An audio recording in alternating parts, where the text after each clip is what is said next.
방구 오늘이 비전교회 방문하신 그 모든 분들 주님의 이름으로 환영합니다.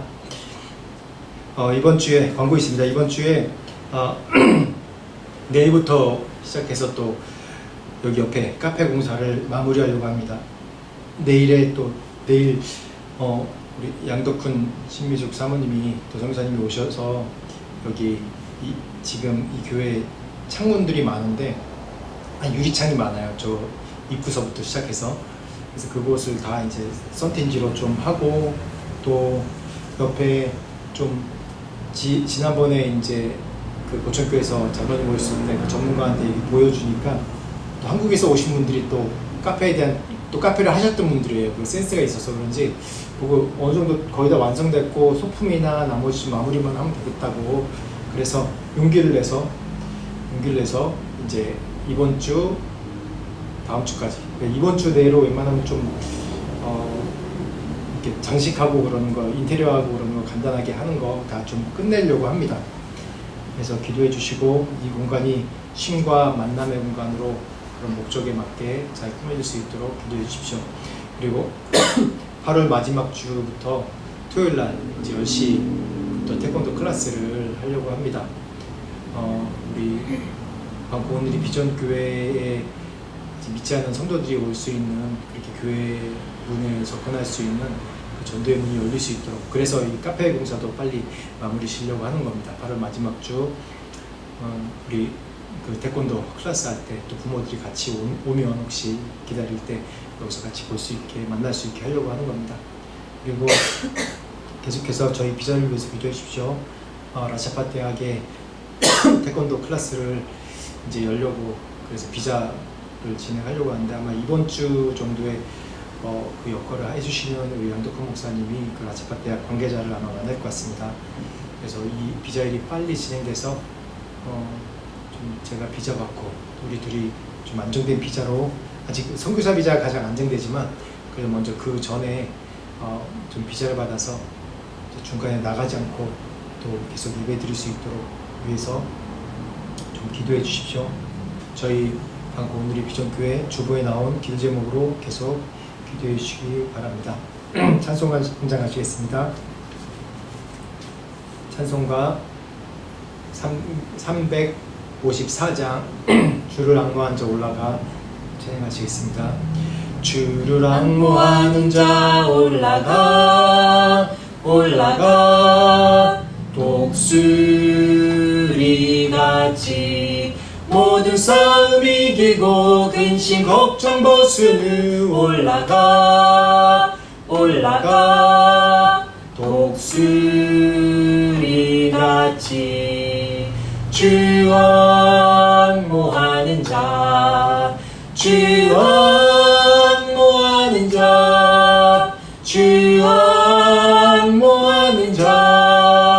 늘 강건하리라.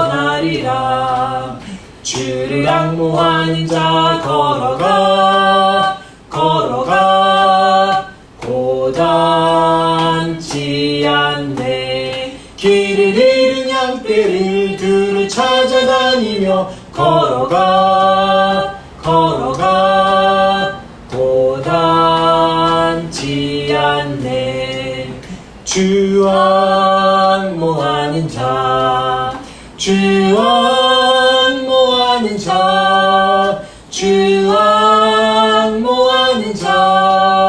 늘 강건하리라. 주를 앙모하는 자 달려가 피곤치 않네. 천성문을 향하여 면류관을 얻도록 달려가 피곤치 않네. 주 앙모하는 자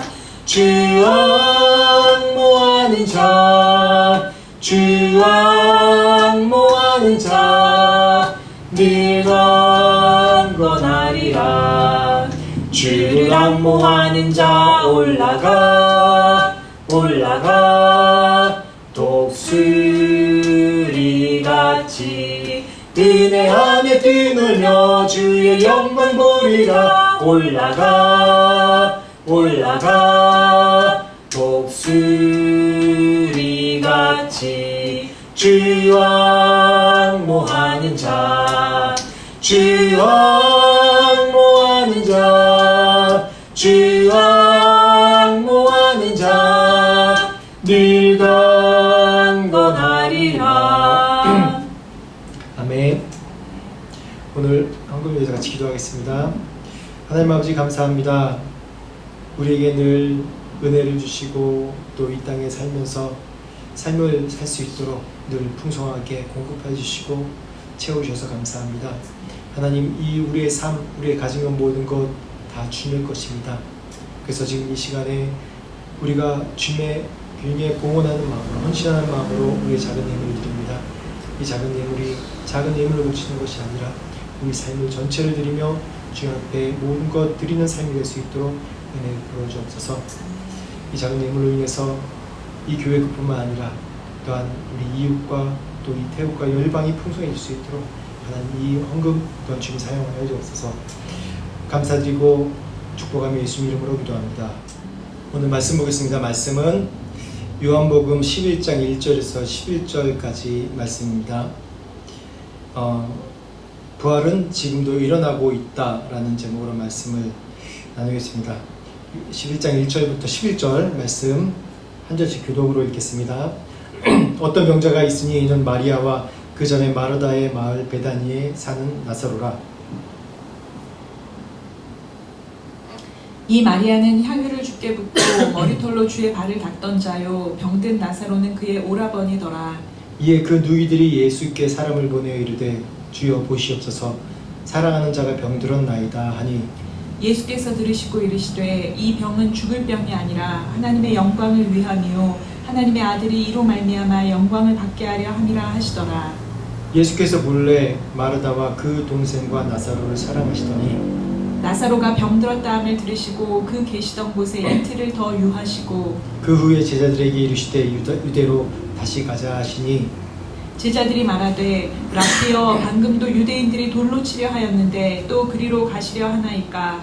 예수께서 대답하시되 낮이 12시간이 아니냐 사람이 낮에 다니면 이 세상의 빛을 봄으로 실족하지 아니하고 밤에 다니면 빛이 그 사람 안에 없는 거로 실족하느니라. 이 말씀을 하신 후에 또 이르시되 우리 친구 나사로가 잠들었도다 그러나 내가 깨우러 가노라. 아멘. 아멘. 오늘 말씀은 11절까지 말씀이 아니라 오늘 전체 말씀이 42절까지 말씀입니다. 42절까지의 말씀으로 그 죽은 나사로가 살아난 그런 이 말씀의 내용으로 같이 말씀을 나누도록 하겠습니다.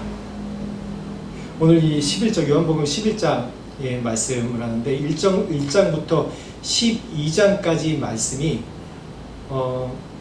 나사로, 그러니까 그 예수님의 그 표적, 7가지의 표적의 사건을 그 나타낸 장면입니다. 그리고 12장 이후 13장부터는 고난과 또 예수님의 십자가에 못 박히심에 대해서 나옵니다. 이게 표적, 우리가 저번에도 얘기했듯이 표적에 대해서 들어오십시오. 앉으십시오.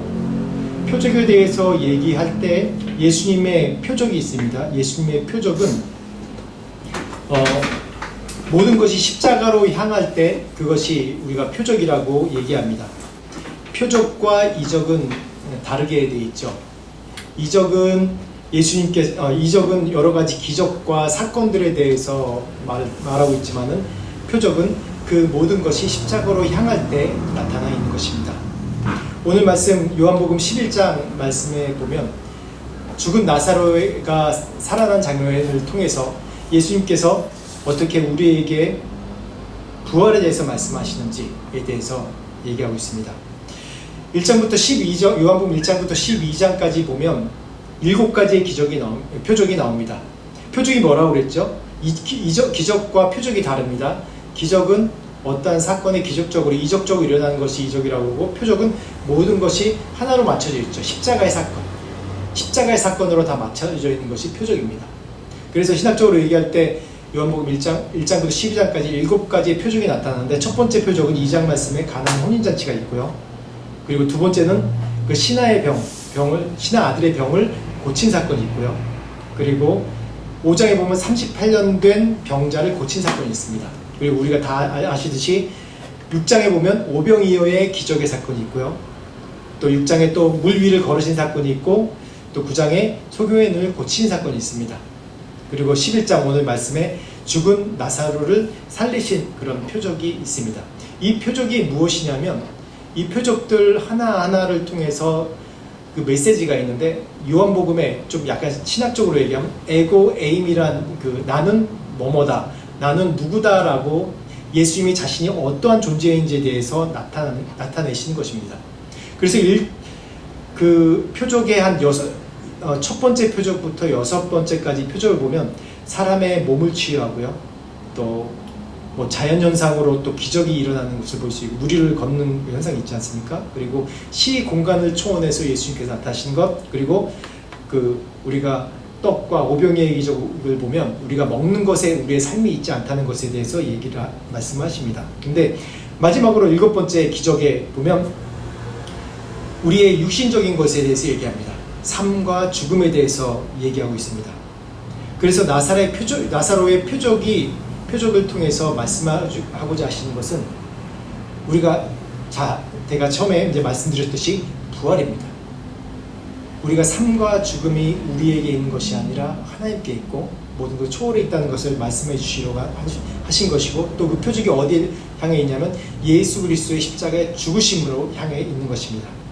그래서 오늘 1절부터 4절까지 말씀 한번 보시겠습니까? 같이 한 목소리로 1절부터 4절까지 말씀 읽어보겠습니다. 시작. 어떤 병자가 있으니 이는 마리아와 그 자매 마르다의 마을 베다니에 사는 나사로라. 이 마리아는 향유를 주께 붓고 머리털로 주의 발을 닦던 자요, 병든 나사로는 그의 오라버니더라. 이에 그 누이들이 예수께 사람을 보내어 이르되 주여 보시옵소서, 사랑하시는 자가 병들었나이다 하니, 예수께서 들으시고 이르시되 이 병은 죽을 병이 아니라 하나님의 영광을 위함이요 하나님의 아들이 이로 말미암아 영광을 받게 하려 함이라 하시더라. 아멘. 오늘 말씀 처음 말씀에 마리아와 마르다 그리고 나사로에 대해서 얘기 나옵니다. 근데 나사로에 대해서 오늘 말씀 가운데 얘기할 때 2절 말씀에 뭐라고 그러죠? 병든 나사로라고 얘기합니다. 나사로랑 예수님이 어떤 관계입니까? 예수님께서 정말 사랑하신 자, 그러니까 3절 말씀에 보면 사랑하시는 자가 병들었나이다 라고 얘기를 합니다. 그 누이들 마리아와 마르다가 예수님께 사람을 보냈습니다. 근데 이름을 얘기하는 것이 아니라 딱 한마디로 해요. 사랑하는 자가 병들었나이다 라고 얘기합니다. 그러니까 얼마나 가까운 사이예요. 얼마나 사랑하는 사이입니까? 실제로 예수님께서 예루살렘에 갈 때마다 늘 들으셨던 곳이 이 나사로의 집입니다.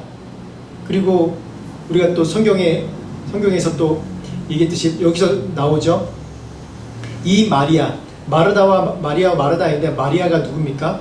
향유를 예수의 머리털을 붓고 그 발을 땅 닦던 자, 즉 예수님의 이 사건을 통해서 예수님께서 뭐라고 그러세요? 네가 나의 부활을 준비한다, 나의 그 십자가에 못 박혀서 무덤에 들어갈 준비를 한다라고 말씀을 하죠. 그러니까 얼마나 예수님에 대해서, 예수님의 죽음과 그의 사명에 대해서 잘 이해하고 서로 교제했던 이 관계인지 모릅니다. 그랬듯이 오늘 이 유독 강조하는 것이 병든 나사로입니다. 그럴 때 4절 말씀에 그러죠. 너희들이 이렇게 사람들을 보내서 예수님께 사랑하는 자가 병들었나이다 이렇게 얘기하니까 예수님께서 이 말씀을 들으시고 뭐라고 그러시죠?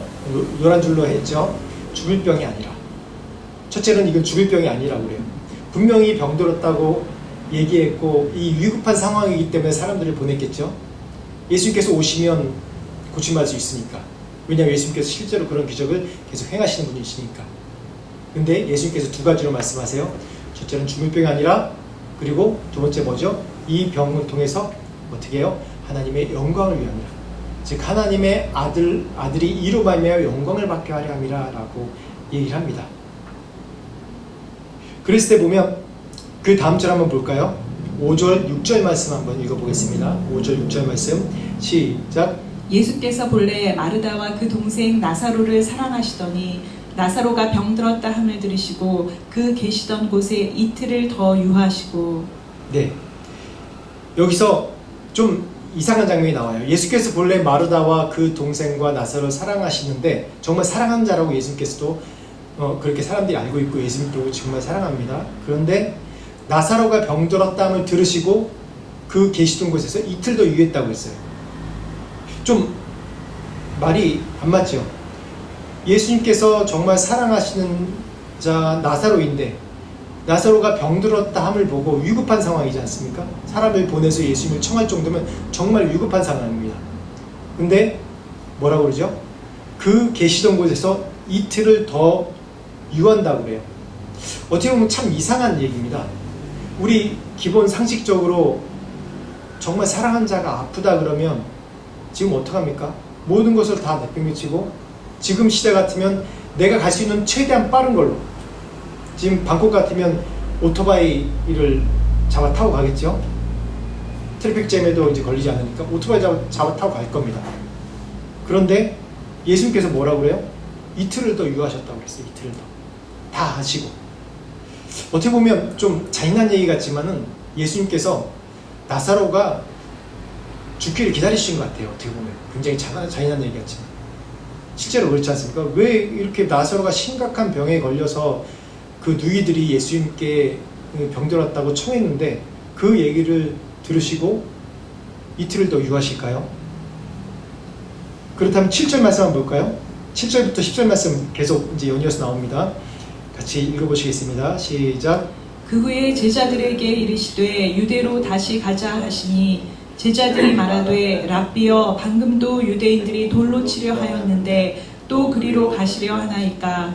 예수께서 대답하시되 낮이 12시간이 아니냐. 사람이 낮에 다니면 이 세상의 빛을 봄으로 실족하지 아니하고 밤에 다니면 빛이 그 사람 안에 없는 고로 실족하느니라. 아멘. 예수님께서 완전히 죽기를 기다리신 것 같다는 그런 말씀은 좀 우리가 잠시 우리 생각해 놓고, 그 다음에 예수님께서 제자들에게 유다로 가자라고 얘기를 해요. 근데 이 상황이 어떤 상황이냐면 방금 전에 예수님을 그 유대인들이 돌로 치려 죽이려고 했어요. 근데 다시 유대로 가자, 이 예루살렘 근처로 가자는 얘기는 뭐냐면 죽으러 가자는 얘기나 마찬가지예요. 왜냐하면 이 유대인들이 예수님을 신성모독죄로 걸고 죽이려고 했거든요. 방금 전까지. 근데 거길 빠져나왔는데 다시 가자라는 얘기는 죽으러 가자는 얘기나 마찬가지입니다. 근데 예수님께서 여기에 이게 굉장히 모호한 대답을 하세요. 9절에 낮이 12시간이 아니냐. 낮에 다니면 세상 사람의 봄으로 실족지 않고 밤에 다니면 빛이 그 안에 없는 거로 실족하느니라 라고 얘기합니다. 이 얘기는 뭐냐면 예수님께서 사실 지금 이 나사로의 그런 죽음과 부활 사건 이후로 이제 실제로 십자가를 지시러 들어가신 장면이 나옵니다. 시간대별로 그래요. 정말 예수님께서 유대로 가자라고 얘기하시는 건 뭐냐면 내가 죽으러 간다는 얘기나 마찬가지입니다. 십자가에 못 박히러 가시는 거로 본인이 알고 계세요. 그러면서 여기서 9절 10절에 굉장히 모호한 대답을 하는데 이게 뭐냐면 내가 지금 죽어야 십자가에 못 박혀야 너희들 안에 빛이 있고 너희들이 빛 가운데 걸어 다닐 수 있다는 그런 얘기입니다.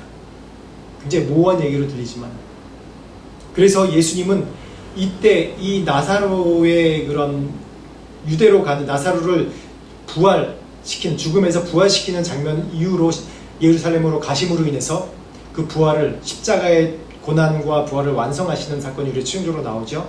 즉 예수님이 내가 이제 고난을 받고 십자가에 못 박혀야 나사로 같이 병들고 죽음 가운데 있는 너희들조차도 내 구원할 수 있다라는 그런 상징적으로 예수님께서 그 말씀을 비유적으로 하시는 장면입니다. 그래서 계속 넘어가 보겠습니다. 11절 말씀, 또 14절 말씀 보겠습니다. 11절 말씀, 14절 말씀 한번 읽어보시겠어요? 시작. 이 말씀을 하신 후에 또 이르시되 우리 친구 나사로가 잠들었도다. 그러나 내가 깨우러 가노라. 제자들이 이르되 주여 잠들었으면 낫겠나이다 하더라. 예수는 그의 죽음을 가리켜 말씀하신 것이나 그들은 잠들어 쉬는 것을 가리켜 말씀하심인 줄 생각하는지라. 이에 예수께서 밝히 이르시되 나사로가 죽었느니라. 또 여기서 예수님께서 참 모호한 말씀하십니다. 이 나사로의 그 무덤에서 살아난 사건을 보면 우리가 그냥 나사로가 죽음에서 살아났다, 예수님께서 그런 능력이 있구나, 그 사건만 얘기한 것이 아니라 이 전개되는, 좀 쉽게 얘기해서 빌드업되는 그런 모든 과정들이 예수님의 십자가에 못 박혀 있고 십자가에 또 이 초점이 맞춰져 있고 또한 우리의 인생에 또 초점이 맞춰져 있는 거예요. 여기서 뭐라고 그래요? 죽었어요. 나사로가 죽었는데 뭐라고 그래요? 예수님은 처음에 잠들었다, 내가 깨우러 가노라 라고 얘기합니다. 나사로, 내 친구 나사로가 잠들었다, 내가 깨우러 가노라 라고 얘기해요. 그러면 제자들이 뭐라고 그래요? 잠들었으면 그냥 낫는 거나 마찬가지예요. 그러면 가면 되겠네요, 그렇게 얘기합니다. 근데 예수님께서 뭐라고 그래요? 나사로가 죽었다고 얘기합니다. 죽음을 가리켜 하신 말씀을 보고 있어요. 어떻게 이 죽음과 잠이라는 게 어떤 상관이 있습니까? 우리가 한국말에도 그렇죠. 한국말에도 긴 잠에 들어갔다라고 죽음에 대해서 얘기하죠. 근데 유대에서는 보면 잠들었다는 그런 의미랑 죽었다는 의미랑 같이 사용되는 용법이 있어요. 그걸 가르쳐 말씀하신 거지만은 이 잠과 죽음에 대해서 우리가 생각할 게 있습니다. 제가 며칠 전에 이 말씀을 준비하다가 우리가 잘 아는 이 법륜스님이 이런 죽음에 대해서 얘기하는 거를 이제 잠깐 이제 유튜브로 본 적이 있어요. 저도 가끔 법륜스님이 얘기하는 걸 들어요. 왜냐하면 그 양반이 얘기하는 게 인간의 삶에 대해서 어떻게 보면 우리가 내려놓지 못하는, 기본적으로 우리가 욕심을 다 버려야지 우리가 인생을 편안하고 즐겁게 살 수 있다, 평안하게 살 수 있다는 그런 얘기를 주로 해요. 근데 뭐라고 얘기하냐면 기독교랑 불교에 대해서 얘기를 해요. 그래요? 기독교인들은 죽으면 천국 간다는데 왜 사람들이 죽지 않으려고 저렇게 무서워하고 난리치고 막 소리 지르는지 모르겠다. 죽으면 천국 간다며요, 기독교인들은. 그럼 빨리 죽는 게 낫지 않나요? 근데 불교는 뭡니까? 불교는 계속 윤회사상 아닙니까? 어차피 빨리 죽든 나중에 죽든 죽어요. 죽어서 다시 인간으로 태어 또 인생을 사는 거예요. 그러니까 뭐 그렇게 애쓰면서 더 살아보겠다고, 기독교 믿으나 불교 믿으나 뭐 이렇게 더 애써보겠다고 그렇게 하는지 모르겠다. 내려놓아야 된다고 막 그렇게 얘기를 해요. 그 얘기 딱 들으면서 제가 목사지만 와, 저 사람은 참 인생의 인간의 그런 마음에 대해서 뭔가 이렇게 내려놓는 것부터 시작해서 우리의 인간의 마음 평안이 있는 것을 아는구나라는 것을 알 수 있어요. 맞죠? 이 인간들이, 그쵸, 우리 사람들, 저를 포함해서 모든 인간들이 다 죽음에 대해서 얘기할 때 잔다는 얘기는 안 해요. 끝난다는 얘기를 해요. 끝난다고, 모든 것이. 근데 예수님께서는 오늘 말씀하시기에 뭐라고 그래요? 죽음에 대한 개념을 바꿔주시는 거예요. 죽는 것이 아니라 잔다. 우리가 늘 인간의 두려움이 있는 것이 뭡니까? 죽는 것 때문에 두려워해요. 저도 가끔 그런 상상을 해봅니다. 만약에 내가 정해진 날 500년을 산다, 1000년을 산다, 그렇게 정해지면 내가 무엇을 할까? 또 그런 히어로 영화나 그런 영화에, 그 상상하는 영화에 많지 않습니까? 죽어도 살아나고, 울버린 같은 경우에는 칼이 찔러도 살아나고, 야, 저렇게 목숨이 질기면 참 재밌겠다라는 생각을 해요. 그러니까 죽는 걸 걱정을 안 해요. 그쵸? 저도 그런 생각을 해봤어요. 만약에 내가 죽는 걸 걱정 안 하면 어떻게 살까? 어떤 마음으로 살아갈까? 배고프면 고통은 있겠지. 또 맞으면 아프긴 하겠지. 실패하면 그냥 절망해 있겠지. 근데 죽음에 대한 걱정은 없는 거예요. 근데 나의 모든 걱정을 보면 어떻게 하면 살까? 어떻게 하면 내 삶 가운데 평안히 살까? 결국은 우리 두려움의 끝에 뭐가 있냐면 삶과 죽음에 대해서 있어요. 죽는 것에 대해서 항상 보면. 걱정과 두려움들이. 우리가 좀 더 잘 먹고 잘 살려는 이유가 뭐예요? 애써서 직장 다니면서 열심히 돈 벌고 하는 이유가 뭐예요? 그쵸? 내가 삶을 윤택하게 하고 잘 살려고 하는 거예요. 근데 더 최종적인 목적을 보면 내가 죽을까 봐.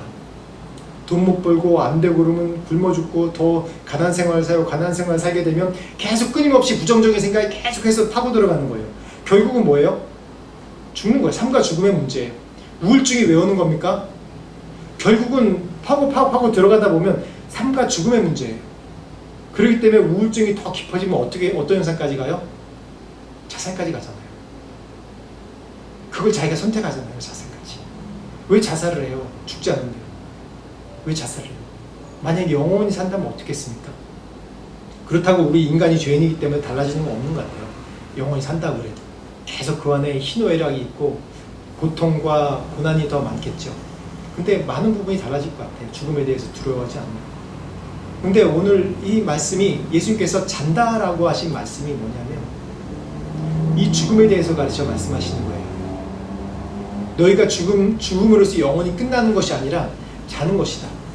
그래서 이 말씀에 정말 중요한 게 뭐냐면 누가 이 죽음에서 잠에서 우리를 깨우느냐. 내가 나사로를 깨우러 가노라 라고 얘기하시면서 가시는 겁니다. 잠자는 것은 꼭 필요한 것입니다. 우리 신체의 리듬에. 그리고 잠자는 것은 정말 기쁜 일 아니에요? 기쁘죠. 그렇죠? 하는 일 없는 사람이 잠을 계속 잔다 그러면 지루하겠지만 늘 바쁘게 열심히 사는 사람이 평안히 푹 잔다 그러면 그게 너무 기쁘고 즐거운 일인 것 같아요. 그런 사람들이 또 건강해요. 보면 잠은 죽음의 상징입니다. 이스라엘 사람들은 잘 때마다 그렇게 기도하고 잔다고 그래요. 하나님, 내 오늘 주님께 맡깁니다 라고 기도하고 실제로 잠자리에 든다고 그래요. 그 기분 모르시죠? 여러분, 내 생이 언제 끝날지 모른다는 그런 기분 못 느껴보셨죠? 잘. 저는 죽음 앞에 있어 봤어요. 실제로 병들어 죽음 앞에도 있어 봤어요. 그럴 때 한 2년 동안 그 병에서 다시 헤어나온 다음에 한 5년 정도는 매일마다 잘 때 딱 깰 때마다 옆에 내 아내가 있다는 거에서 딱 마음이 놓으면 하나님 저에게 생명 주셨군요. 감사합니다. 그랬던 적이 한 5년 정도 있었던 것 같아요. 그 이후로는 아직까지도 제가 아프면 심하게 아프면 이러다 죽는 거 아닌가? 라는 그런 심각한 그런 생각을 해요. 죽음을 준비하는 자세는 참 좋은 자세입니다. 근데 정말 더 중요한 건 뭐냐면 죽음이 나에게 두려움이 아니라 죽음 이후에 있는 세상에 대한 우리에게 소망이 있어야 돼요. 그 소망이 어떻게 주어집니까? 바로 예수 그리스도로 인해서 주어진 거예요. 그래서 15절 말씀 16절 말씀 한번 보겠습니다. 다시 읽어보겠습니다. 시작. 내가 거기 있지 아니한 것을 너희를 위하여 기뻐하노니 이는 너희로 믿게 하려 함이라. 그러나 그에게로 가자 하시니 디두모라고도 하는 도마가 다른 제자들에게 말하되 우리도 주와 함께 죽으러 가자 하니라. 여기서 도마가 얘기를 합니다. 우리도 주와 함께 죽으러 가자 라고 얘기합니다. 이 얘기는 뭐냐면 이게 학자마다 견해가 좀 주석 보면 학자마다 견해가 다른데 실제로 충성을 하겠다라고 이제 도마가 그렇게 얘기했다고 얘기하는 장면이 있는데 근데 실제로 도마가 이 신약 성경에 네 번 정도가 드러나는데 도마를 보면 이게 정말 내가 충성하러 가자라는 게 아니라 어쩔 수 없이 상황에 이끌려 그래 갑시다 하는 그런 얘기나 마찬가지예요. 그냥 어차피 가야 되는 거. 왜냐하면 내가 예수님의 12수 제자라고들 하는 거 아닙니까? 이미 유명해 있고 사람들이 다 알고 근데 나 혼자 쏙 빠져가지고 가면 얼마나 창피해요. 그러니까 그럴 바에는 허세를 좀 부리는 거예요. 그래 가자 라고 얘기하는 거나 마찬가지예요. 도마의 이 성정상 이 학자들이 그렇게 얘기해요. 실제로 도마가 함께 죽으러 가자라는 얘기가 정말 죽으러 가자가 아니라 이 상황에 내몰려서 그냥 그래 어쩔 수 없지 뭐 내가 예수님 제자니까 그냥 가야지 뭐 얼굴도 팔려있으니까 가야지 그렇게 생각하는 경우가 있어요. 근데 이 도마라는 인물을 통해서도 우리가 알 수 있는 게 뭐냐면 내가 어차피 우리 인생은 계속해서 앞으로 가는 거예요. 뒤로 물러나지 않아요. 왜냐하면 시간은 계속해서 흐르니까. 시간은 계속해서 흐르니까 우리의 나이는 점점 들어가고 늙어가고 힘이 없어지고, 어린애들은 점점 힘이 있어지고, 또 젊은 사람들은 점점 나이가 들면서 자기가 어쨌든지 간에 자기의 일에 열심히 하고 있으면 위치가 주어지고, 나이가 들면 그 지위가 주어지고, 계속해서 영향력이 있어져요. 계속 어쨌든 앞으로 가는 거예요. 근데 그 삶 가운데 늘 우리가 인생 가운데 고난이 항상 있습니다. 근데 우리가 영생의 빛을 받은 자의 삶은 달라요. 영생의 빛을 받은 자들의 삶은 바로 이끌려가는 삶이 아니라, 이끌려가는 삶이 아니에요. 이끌려가는 삶이 아니라 하나님 앞에 자진해서 내가 그 부활의 소망으로 따라가는 삶이에요. 우리 삶에 고난이 많아요. 굴곡이 항상 있으니까 없을 수 없어요. 고난이 없는 삶은 아무도 없습니다. 굴곡이 항상 있게 되어 있습니다. 근데 그 가운데 어떠한 마음가짐으로 내가 사느냐가 그게 중요해요. 어떤 마음가짐입니까? 부활에 대한 소망이 있는 마음으로 살아야 되는 겁니다. 이 도마처럼 죽을 맛으로 그냥 어쩔 수 없이 따라가야지, 그냥 그래 가자 그러면 따라가는 것이 아니라, 정말 내가 소망하는 마음으로, 부활이 그에게 있고 부활이 영생이 그에게 있는 마음으로 따라가야 되는 것이에요. 그리고 20절 말씀부터 한번 봅시다. 20절 말씀부터 25절까지 말씀입니다. 20절 그 전 말씀, 네, 잠깐만요. 네, 20절 말씀 맞죠? 20절 말씀부터 25절까지 말씀, 26절까지 말씀 보겠습니다. 같이 읽겠습니다. 시작. 마르다는 예수께서 오신다는 말을 듣고 곧 나가 맞이하되 마리아는 집에 앉았더라. 마르다가 예수께 여짜오되 주께서 여기 계셨더라면 내 오라버니가 죽지 아니하였겠나이다.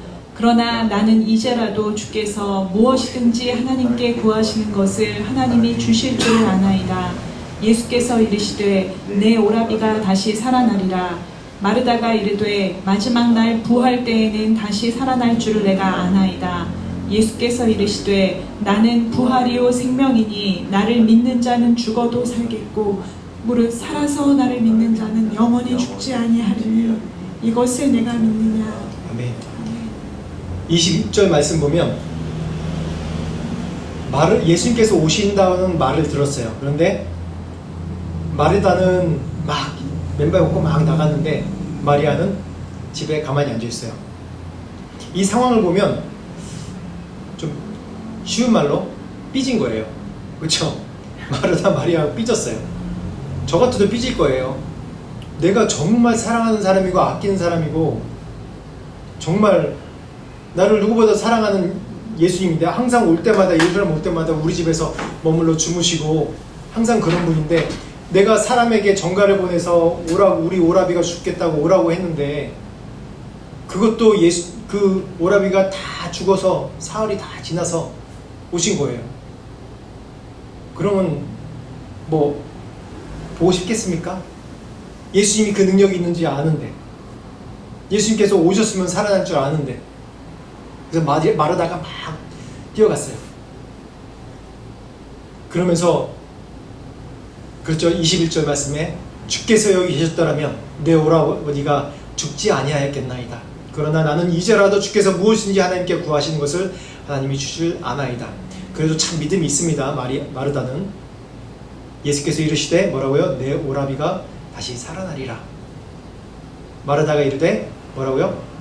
마지막 부활 때에는 다시 살아날 줄을 내가 아나이다. 여기서 마르다의 그런 부활에 대한 신앙이 나타나죠. 마르다의 부활 신앙은 무엇입니까? 그냥 종말론적 부활이에요. 부활은, 오늘 말씀 제목이 부활은 현재에도 일어납니다. 현재에도 일어나고 있습니다. 현재에도 부활이 일어나고 있어요. 예수님께서 그 다음에 말씀하십니다. 예수께서 이르시되 나는 부활이요 생명이니 나를 믿는 자는 죽어도 살겠고 무릇 살아서 나를 믿는 자는 어떻게 해요? 영원히 죽지 아니하리라 라고 얘기하는 겁니다. 마르다의 신앙, 마리아의 신앙을 보십시오. 그 다음에 마리아가 나오는데 한번 그 마리아가 어떻게 행동했는지 한번 볼까요? 29절 말씀부터 한번 읽어보세요. 시작. 마리아가 이 말을 듣고 급히 일어나 예수께 나아가매 예수는 아직 마을로 들어오지 아니하시고 마르다가 맞이했던 곳에 그대로 계시더라. 마리아와 함께 집에 있어 위로하던 유대인들은 그가 급히 일어나 나가는 것을 보고 곡하러 무덤에 가는 줄로 생각하고 따라가더니 마리아가 예수 계신 곳에 가서 배웠고 그 발 앞에 엎드려 이르되 주께서 여기 계셨더라면 내 오라버니가 죽지 아니하였겠나이다 하더라. 뭐라고 그래요? 마르다랑 마리아랑 똑같이 얘기하죠. 여기 계셨더라면 우리 오라버니가 죽지 않겠습니다 라고 얘기를 합니다. 종말론적 신앙, 우리가 예수 믿는 것이 항상 보면 시 공간에 묶여 있어요. 우리의 신앙이, 우리의 결정과 우리가 예수님에 대한, 하나님에 대한 믿음, 하나님을 의지하는 믿음이 어디에 묶여 있냐면 시간과 공간에 묶여 있어요. 예수님은 육체를 입어서 이 땅에 오신 하나님이신데 그 시 공간 안에 머무셨죠. 그런데 그 시 공간 안에 묶여 계신 분입니까? 아닙니다. 시간과 공간 안에 묶여 계신 분이 아니에요. 예수님이 7가지의 표적, 이 요한복음에 나온 7가지의 표적의 사건만 봐도 시 공간에 묶여 있다면 이러한 표적이 일어날 수가 없어요.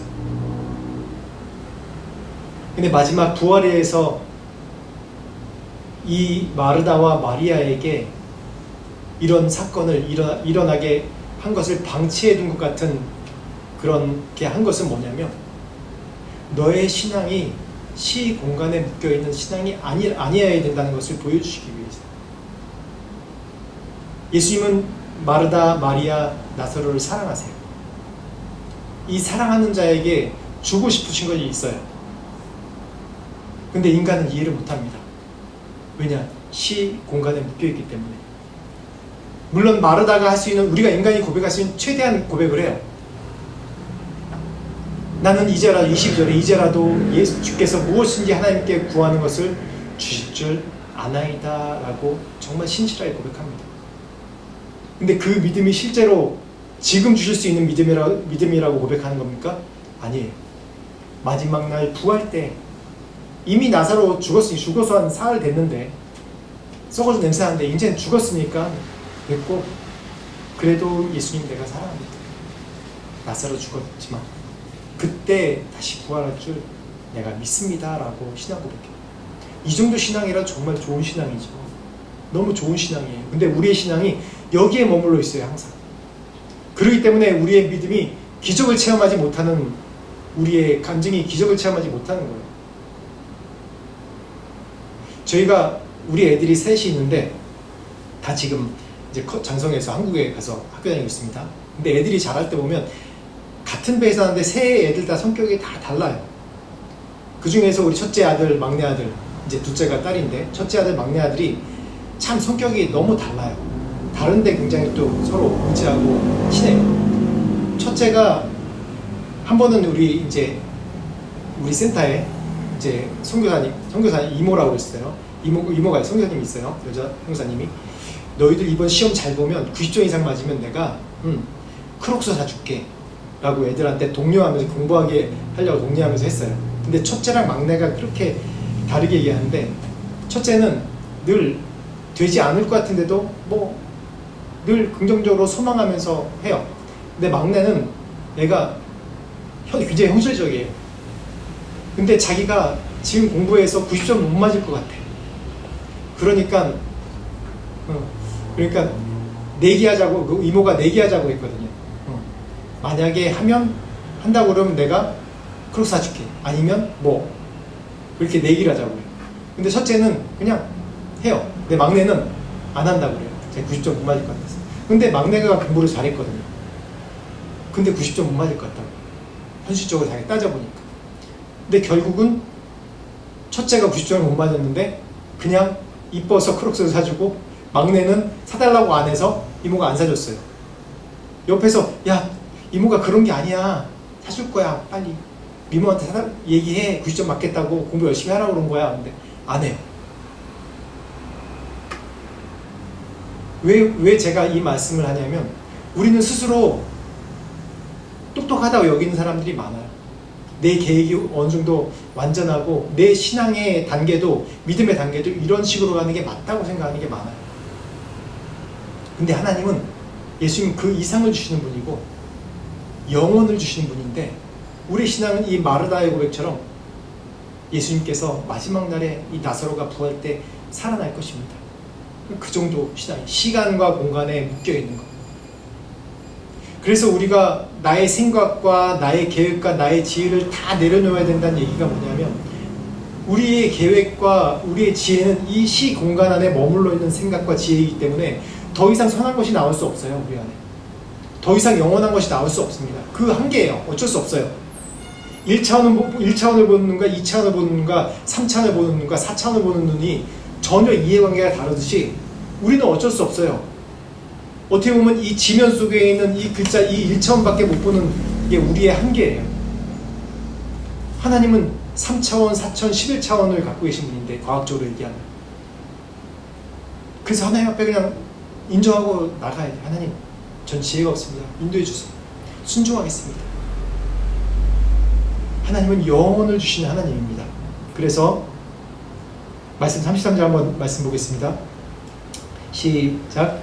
예수께서 그가 우는 것과 또 함께 온 유대인들이 우는 것을 보시고 심령에 비통히 여기시고 불쌍히 여기사 이르시되 그를 어디 두었느냐 이르되 주여 와서 보옵소서 하니 예수께서 눈물을 흘리시더라.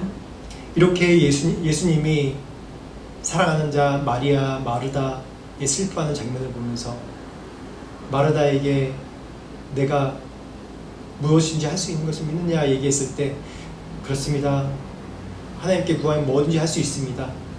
내 동생 내 오라버니 나사로가 나중에 마지막 때 부활해서 천국에 갈 줄 믿습니다. 라고 그렇게 신앙 고백해요.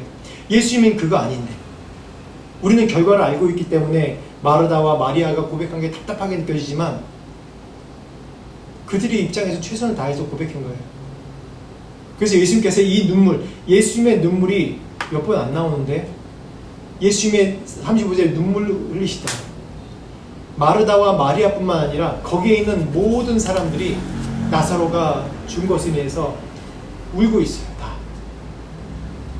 예수님께서 분명히 마르다와 마리아에게 등장하시면서 내가 죽은 자도 살아나리라고 얘기했는데 불구하고 여전히 그 말뜻을 이해하지 못하고 계속해서 눈물을 흘리고 있습니다. 이 눈물이 그냥 죽은 자를 조문하는 눈물입니까? 아니에요. 우리의 믿음이 시 공간 안에 묶여있고 우리의 믿음이 우리가 경험한 것 안에 묶여있는 그 믿음 때문에 예수님께서 눈물을 흘리십니다. 다시 얘기하면 우리의 두려움, 우리의 어려움, 우리가 좌절하고 낭망하는 그런 모든 것들이 이 죽음의 문제, 내가 영원히 살 수 있는 하나님의 자녀라는 이 육신에 묶여있지만은 영원히 살 수 있는 그런 영생을 소유한 자라는 것을 깨닫지 못하고 이 세상에 살고 있는 우리들에게 주시는 눈물이에요. 지금도 슬퍼하세요. 지금도.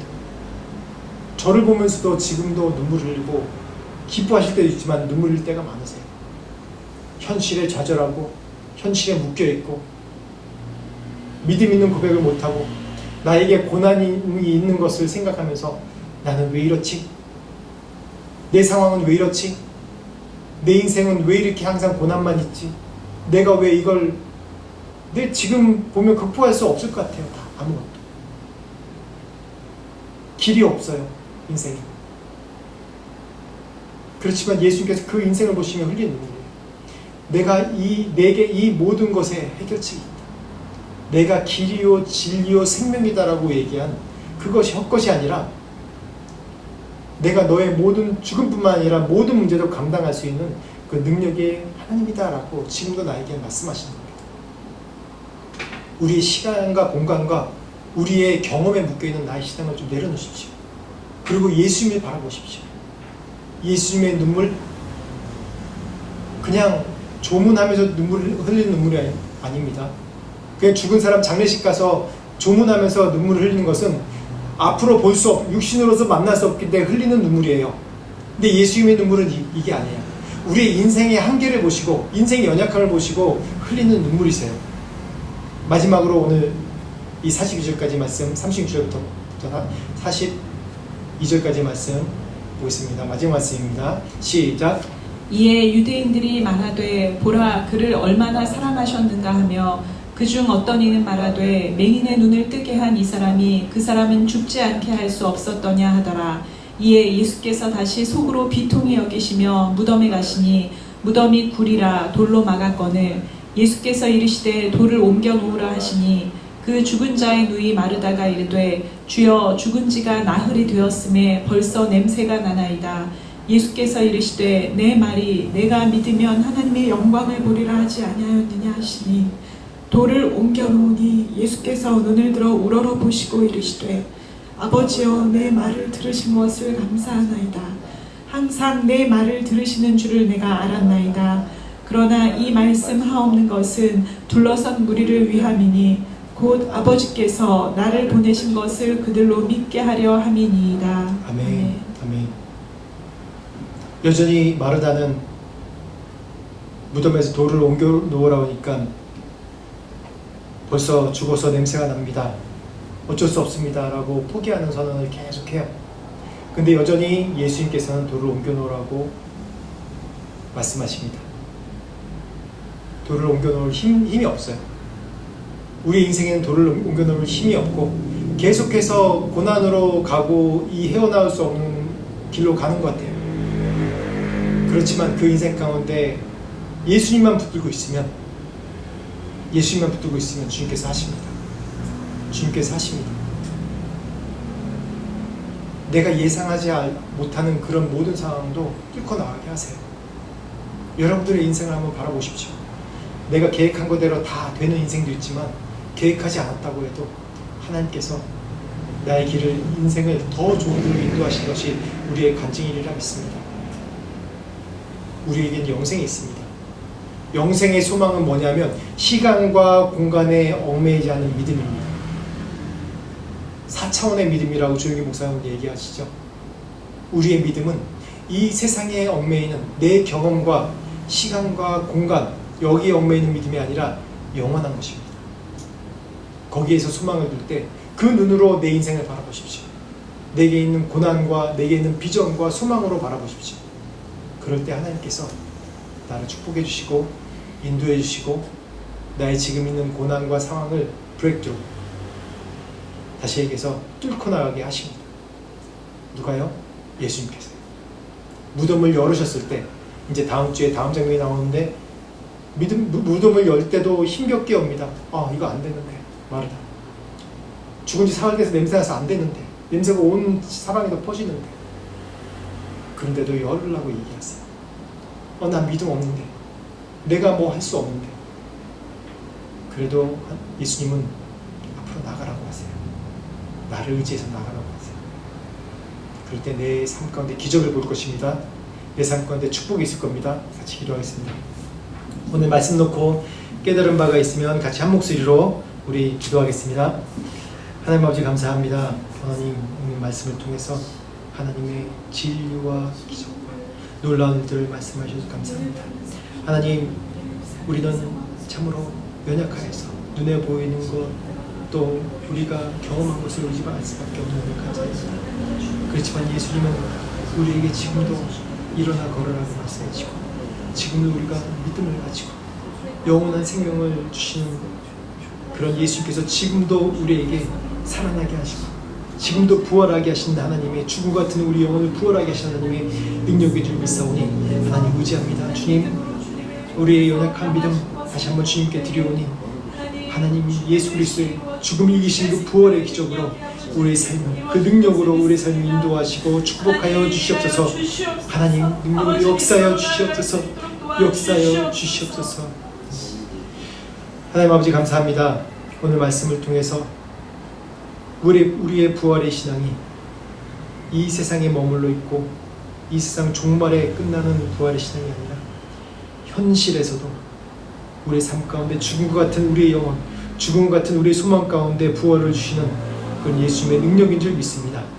하나님, 그럴 때 우리의 소망이 우리의 삶의 경험과 이 시간과 공간에 얽매여 있는 것이 아니라 영원한 영생을 주시는 그런 시간과 공간을 초월한 그런 축복을 우리에게 주신 줄 믿사오니 하나님, 우리의 지금 현재 당하고 있는 고난과 어려움 가운데 매몰되지 않게 하시고 영원한 생명을 주시는 주님을 바라볼 수 있는 믿음 될 수 있도록 축복하여 주시옵소서.